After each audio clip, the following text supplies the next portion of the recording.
Hey, what's up, guys? It's CJ. I'm here with Mike and Richard, and we're going to bring another episode of Superhero Sundays, where we're going to talk about Zemo, his role in Falcon and Winter Soldier, and is he a villain or an anti-hero? Don't forget to like and subscribe because any and all support is greatly appreciated and helps us impact the community.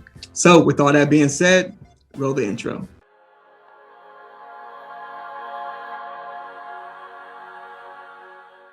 They really had no business making Zemo that likable of a character.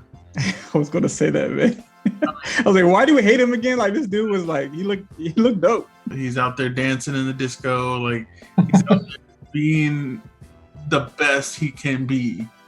Yeah, and yeah. In a minute, isn't he a bad guy? But why do you like him so much? Like, there's no for them to make him that likable of a character. Yeah, he shot somebody in the face, but still, you're like, hey, he's still pretty cool. Yeah. I was going to get into that too. Like, he does seem like, because in when he's in Winter Soldier, he just was like totally like super villain. And this, he's more like an anti-hero. I liked him, man. Like, I kind of picked out my Halloween costume already. Like, I want to beat this guy for Halloween. Like, the mask looked dope. The little jacket he had on looked nice, man. He was a cool character, and like I said, it made him likable. And I was trying to remember like his agenda, like everything he was saying in this episode, like he wasn't wrong. He was saying like there shouldn't be super soldiers, there shouldn't be a world with a Red Skull, and it was just like, yeah, Captain Zemo, or what's his name? Real name is Baron Zemo, right? Well, Baron is a title like royalty. Yeah.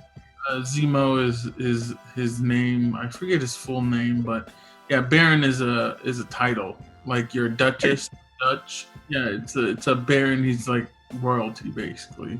Even in the show, he said that when they asked him, "You're rich this whole time?" He goes, "I am a Baron. You know, my family was royalty before you people destroyed. You know, my destroyed my country." Yeah. Yeah. I saw he was loaded, man. Richard Lux, he was like a German Bruce Wayne or something, like private jets, all these cars, and who is this guy? I never knew anything about him like that. Richard, what do you think about Zemo and how they made him likable? Yeah, man, he was straight balling in the movie. You're right. It was very surprising because I don't know much of his background, so when they cut to that scene in the garage when Sam was like, "Oh, so first thing we're going to do, we're going to steal cars." And he's like, "This is my cars. This belongs to me." And he's going through it, and you see like there's money and there's guns and there's all these different things that he needs for whenever he needs it. And then they show up at the airport, and like you said, he has his own butler, like and like a really old guy. Unfortunately, it seems like he could barely stand. It's like he's been waiting there for him the whole time while he's in prison. Right, he's no Alfred for sure, but yeah, he has his own butler, man. And Mike, what do you think about Zemo? Is like he has all this money, like everything's just ready for him to. He was ready to break out. Everything was just sitting there waiting for him, and he kind of stole the show. It seemed like to me. What do you think? He did steal the episode. He did a lot of things that made him stand out compared to like the other characters. Because I think it's because when it's somebody that you least expect, they stand out more. Yeah. It's kind of like the whole saying of like in the deepest, darkest, the light shines the brightest.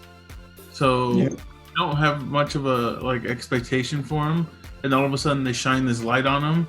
It shines really bright. Like you're like, wait, he's rich, he's likable, he's got this charisma to him. Like he's got all these things where you're like, good to be true, type of thing where he's going along with things a little too easily. But if you think about it, in Civil War, his whole thing was because of, you know, the Avengers taking out his country, him breaking into Hydra's like files, not because he wanted to be Hydra, he just wanted to know how to destroy the Avengers, right? So he was doing it for a cause of his country and for his family. And then now that because at the end of the movie, at the end of the Civil War movie, he killed all the other super soldiers, all the Winter Soldiers, right? Even in this one, he says that he thought his job was done destroying all the super soldiers, but apparently it is not.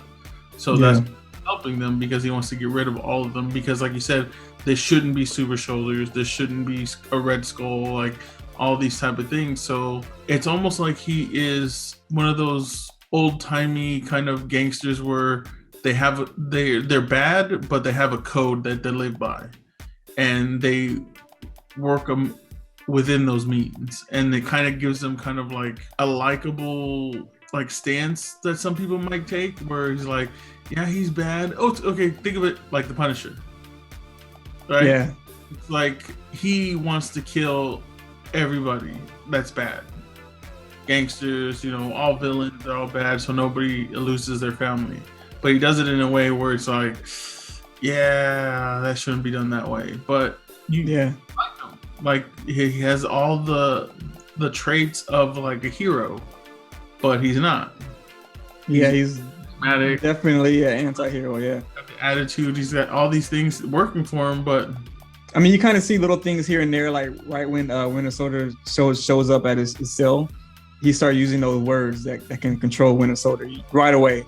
He says them right away, and then when they're at that club and they're start fighting, it looked like he kind of enjoyed having Winter Soldier under his power again. That he can tell him attack, and you kind of see it on his face. He's like enjoying this, like, yeah, I have power again. Like he had it at one point, doesn't have it anymore, but he wants it back, I think. Just a little parallel there, how you said he enjoys the power. It's kind of like John Walker, and he enjoys his power. Exactly. Yes, man. In the beginning of the episode, as you saw that when they did the raid on the Russians or whatnot, he told the police, don't let them breathe. Like pretty much like don't give them any mercy. And again, when he's doing that raid and he asked that one guy, he's like, "You know who I am?" Yeah. Only a douche asks that. Seriously, he got spit in the face, and then he's like, "Do you know who I am?" And the guy's like, "I don't care. I know who you are, but I don't care." Kind of like what everybody in America feels right now. Like we don't like this guy. We don't care who you are. You are a D-bag, like Rich is saying. Like, we don't like you, man. But again, he likes that power. Like, do you know who I am? It's funny that we don't like him, but then everybody loves Zemo, the villain. It's totally backwards. It's weird, man. It's like we don't like this guy, man. Nobody likes him. At least Zemo had a code, like you said. That is true, but it's like the person that we're supposed to like, the new Captain America, everybody hates.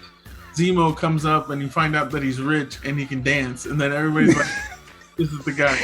That's the guy. It's like, man, Zemo for president, man. Like, this guy has a good agenda. He's on it and he's likable, but like what you were saying, like Zemo kind of like the facade that he put up that he still controls the Winter Soldier.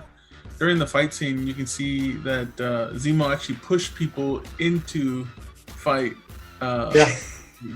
Like go into it, that he would like grab somebody and threw them like, "You go get your butt kicked too," like type of thing. And he even mentioned something to Sam about like, look how fast he gets back into shape, or something like that. Back in the character. Yeah. And if think about it, and if you listen to a lot of the like little bits and sound plays, if the first time Bucky meets Zemo, that same music plays as they played in Civil War, the music for Zemo, right? And then right when Zemo starts saying those words that puts him under, you hear that same kind of scream that, every time Winter Soldier got on the screen, you hear like the Wonder Woman scream, like, Wonder Woman had her thing, and then every time you saw Winter Soldier, you had his scream thing. You hear blatantly, like really lightly in the background, and then when he says that doesn't work on me anymore, it disappeared. Right? I did not notice that. Wow. Yeah, I didn't notice that either. And then when he's fighting all those people in that bar, that scream comes back, but it comes in a lot harder, and it continues going while he's fighting. Like it's I have almost to watch that. him. Like it's taking over him again. Like I have to watch that again. Wow, man, I didn't even notice that.